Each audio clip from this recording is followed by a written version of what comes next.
పరిస్థితులను చూచి నువ్వు భయపడిపోతున్నావేమో. Don't worry, don't look at what వైపు నువ్వేమాత్రం కూడా చూడాల్సిన అవసరం లేదు ప్రియులారా. అవును, వారి కురుటకు వారి నాలికే కారణమంట.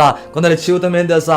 వారి మాటలే కారణం. వారు అలాగ ఉండడానికి కారణం ఏంటంటే వారి మాటలే ప్రియులారా. మనలో అంటున్నా, నువ్వు కట్టబడాలన్నా, నువ్వు కూల్చబడాలన్నా, నువ్వు పైకి రావాలన్నా, నువ్వు క్రిందికి వెళ్ళాలన్నా, నువ్వు స్వస్థపరచబడాలన్నా, నువ్వు స్వస్థతలోంచి దిగజారాలన్నా, నువ్వు అభివృద్ధిలోకి రావాలన్నా, నువ్వు అభివృద్ధిలోకి కిందికి రావాలన్నా, నీ జీవితంలో నీ మాటలు చాలా ప్రాముఖ్యమైనవి, నీ నోటి మాటలు చాలా విలువైనవి ప్రియులారా. అందుకే దేవునికి వాక్యం అంటది కదా, వారి మాటల ద్వారా వాళ్ళు కూల్చబడ్డట్టుగా బైబిల్లో చూస్తున్నాం. కానీ మన జీవితంలో అలాగా ఉండడానికి వీలు లేదు ప్రియులారా. నీ నోటి పైకి దేవుని యొక్క అభిషేకం రాబోతుంది, నోటి పైకి దేవుని యొక్క అగ్ని రాబోతుంది. ఇంతవరకు ఒకవేళ పాజిటివ్ వర్డ్స్ బదులు నెగిటివ్ వర్డ్స్ మాట్లాడేవేమో, పరిస్థితులను చూసి భయాన్ని బట్టి అలాగా మాట్లాడేమో. కానీ నేను నమ్ముతున్నా, ఏ కార్యక్రమము అయిపోయే లోపట దేవుడు నీ జీవితంలో అద్భుతాన్ని జరిగించేశాడని నేను నమ్ముతున్నా.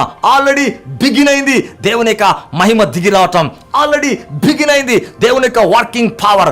ఆల్రెడీ నీ జీవితంలోకి దేవుని శక్తి వచ్చి పని చేయబోతుంది పిల్లరా. ఇప్పుడు నా అప్పు తొలగిపోబోతుంది, ఇప్పుడు నా వ్యాధి బాగుపడబోతుంది. ఇలా నేను మాట్లాడుతున్న సమయంలో నీ ప్యారలైజ్ హీల్ కాబోతుంది, నీ బ్లైండ్ ఐస్ ఓపెన్ కాబోతుంది. నేను నమ్ముతున్నా, ఎక్కడైతే గడ్డలు ఉన్నాయో గడ్డలు కరిగిపోతున్నాయి పిల్లరా.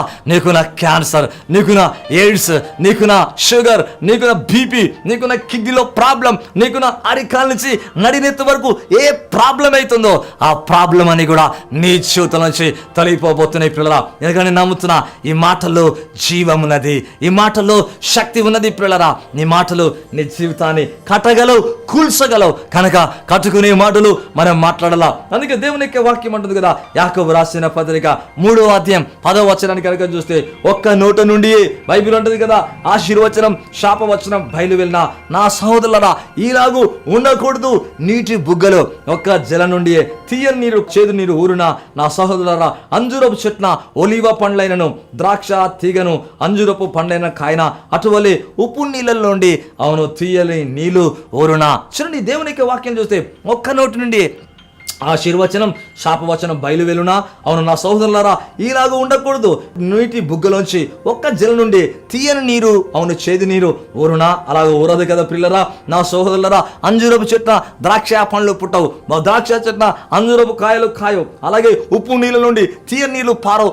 అవును, తీయని నీళ్ళలోంచి ఉప్పు నీరు పారదు. కనుక నేను నమ్ముతున్నా, అవును నీ నోటి నుంచి మంచి మాటలే పలకాల. మనలో అంటున్నా, నీ నోరు ఒక జల వంటిది, తీయని నీరు బయటికి రావాలా. దట్ మీన్స్ ఏమో నెగిటివ్ వర్డ్స్ ఆపేయాలా. నేను ఒక కుటుంబానికి వెళ్ళినప్పుడు వాళ్ళు ఇలాగ చెబుతున్నారు, దాదాపుగా 15 సంవత్సరాల నుంచి 10 సంవత్సరాల నుంచి మినిమం ఒక విధంగా చెప్పాలంటే 10 సంవత్సరాల నుంచి వరకు ఎంత మాత్రం కూడా పిల్లలు లేరు. ఆ కుటుంబాన్ని చూసినప్పుడు అన్ని కూడా చక్కటి చక్కటి బొమ్మలు అతికించుకున్నారు. అవును, దర్శనంగా అతికించుకున్నారు పిల్లరా. ఇంకా గర్వఫలం వాళ్ళకి ఇంకా పిల్లలు కలగలేదు. అయితే వాళ్ళు అంటున్నారు కదా, ఇంకా పిల్లలు పుట్టక ముందే వివాహం 10 సంవత్సరాలు దాదాపు అవుతుంది. అవును, ఇంకా పిల్లలు లేకముందే ఆ చక్కటి బొమ్మలు, పిల్లలు కలిగిన బొమ్మలు పెట్టుకుని వారు అంటున్నారు కదా, దేవుడు మాకు రాన్న దినాల్లో మంచి ఆడబిడ్డను ఇస్తున్నందుకు వందనాలని నోటితో అంటున్నారు. నేను నమ్ముతున్నా, రాన్నది అలాగ ప్రతిసారి అంటున్నారంట, నోటితో రోజు అంటున్నారంట. నేను నమ్ముతున్నా, అలాగే ఎప్పుడైతే మనం పలుకుతామో నోటితో, అలాగే ఎప్పుడైతే అంటామో అవును దేవుడు గొప్ప కార్యాలు చేస్తాడు. అవును, ఒకవేళ నీ జీవితంలో పిల్లలు లేకపోవచ్చు, నీ శరీరంలో వ్యాధి ఉండవచ్చు, నువ్వు ఆర్థిక ఇబ్బందులు కూడా వెళుతూ ఉండవచ్చు. నువ్వు ఆర్థిక ఇబ్బందుల గురించి మాట్లాడవద్దండి. నీకు నా వ్యాధిని నువ్వు మాట్లాడవద్దు. మరలా అంటున్నా, నీకు నా పరిస్థితిని నువ్వు మాట్లాడవద్దు. మరలా అంటున్నా, విశ్వాసముతో ఏం మాట్లాడాలంటే, దేవుడు నాకు జయం ఇస్తాడు, దేవుడు నన్ను దీవిస్తాడు, దేవుడు నన్ను ఆశీర్వదిస్తాడు, దేవుడు నన్ను నా కుటుంబాన్ని రక్షిస్తాడు, నన్ను నా కుటుంబంలో నా పిల్లల్ని మార్చివేస్తాడు, నా సంఘాన్ని దీవిస్తాడు, దేశంలోనే నన్ను లేవనెత్తాడు. అందుకే దావీదు అంటాడు, యెహోవా నా కాపరి, నాకు లేమి కలగదంటున్నాడు. నాలో ఉన్నవాడు లోకములో ఉన్నవాని కంటే గొప్పవాడని నువ్వు మాట్లాడుతూ ఉండాలా. అవును పిల్లరా, పరిస్థితులను చూచి భయపడిపోయి వాటిని గురించి మాట్లాడడం స్టాప్ అవ్వాలా, ఆగిపోవాలా.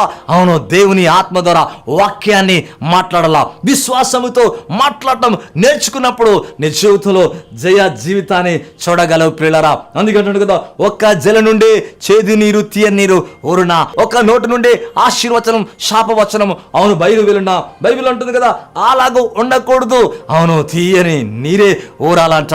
అవును, దేవునికి వాక్యం అంటుంది, గుర్రములు చూడండి, యాకోబు రాసిన పత్రికలో 3వ అధ్యాయం ఇదే చాప్టర్లో కనుక చూస్తే బైబిల్ అంటుంది కదా, అవును గుర్రములు చూడండి, వాడి కళ్ళెమును పెట్టి వాటిని స్వాధీనం చేసుకుంటారు. ఎక్కడికి రైడ్ చేయాలో అక్కడికి నడిపిస్తూ ఉంటారు. అలాగే ఓడ చూడండి, చిన్న చుక్కాని మరి ఓడ నడుపువాని ఉద్దేశము చొప్పున ఆ చుక్కాని చేత దాన్ని త్రిప్పేస్తూ ఉంటారు. అవును పిల్లరా, నాలుక అగ్ని వంటిది కాదా అని బైబిల్ అంటుంది. చిన్నదే కానీ అదిరిపడుతుందంట.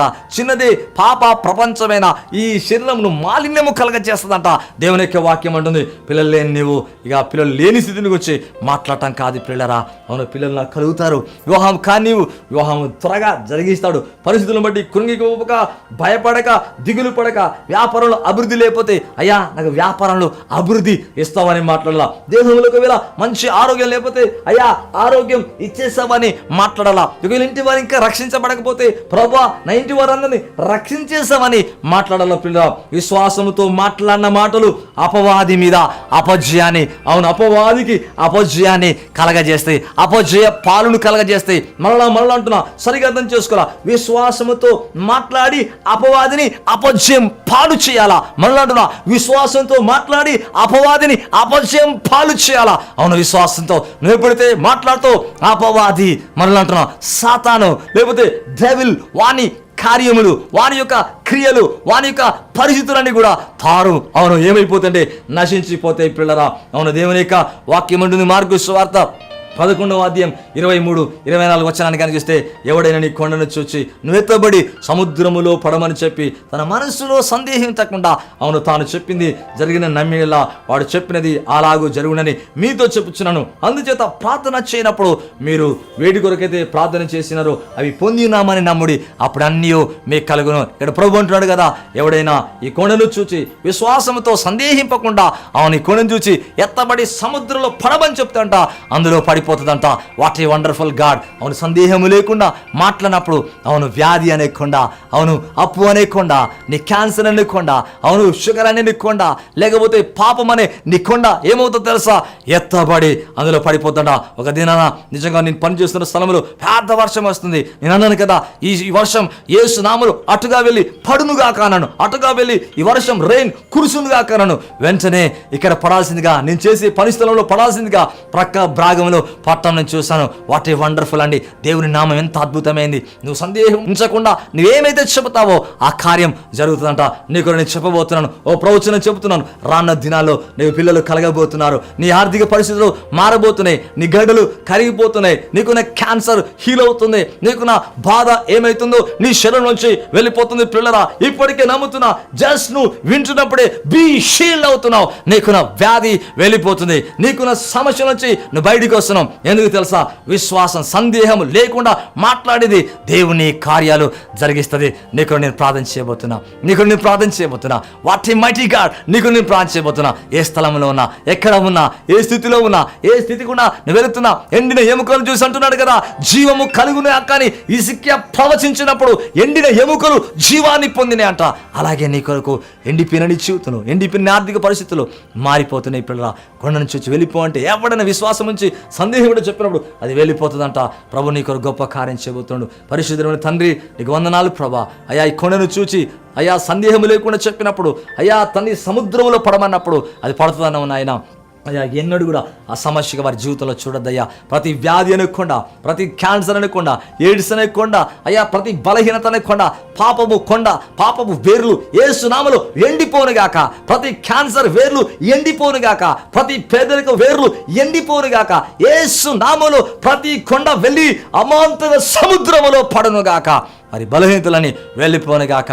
అయ్యా తండ్రి మీ నామములో ప్రార్థిస్తున్నాను, వారి జీవితంలో అద్భుతాలు చేయమని. చేసినందుకు స్తోత్రాలు. హీల్ చేస్తున్నందుకు వందనాలు. అయ్యా బ్లైండ్ ఐస్ ఓపెన్ అవుతున్నందుకు వందనాలు. హార్ట్లో ప్రాబ్లం, అయ్యా లంగ్స్లో ప్రాబ్లం, కిడ్నీలో ప్రాబ్లం, కడుపులో సమస్య, నడుములో సమస్య, తలలో సమస్య, అయ్యా గొంతులో సమస్య, క్యాన్సర్, అయ్యా ప్రతి నొప్పి నాయన, ప్రతి బలహీనత, ప్రతి విధమైన వ్యాధి, అయ్యా be heal in the mighty name of Jesus. యేసు నామములో heal అవనుగాక.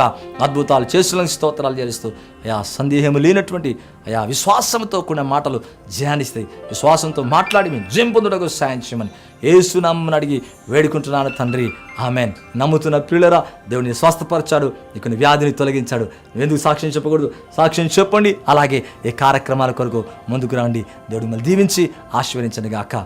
Amen. God bless you.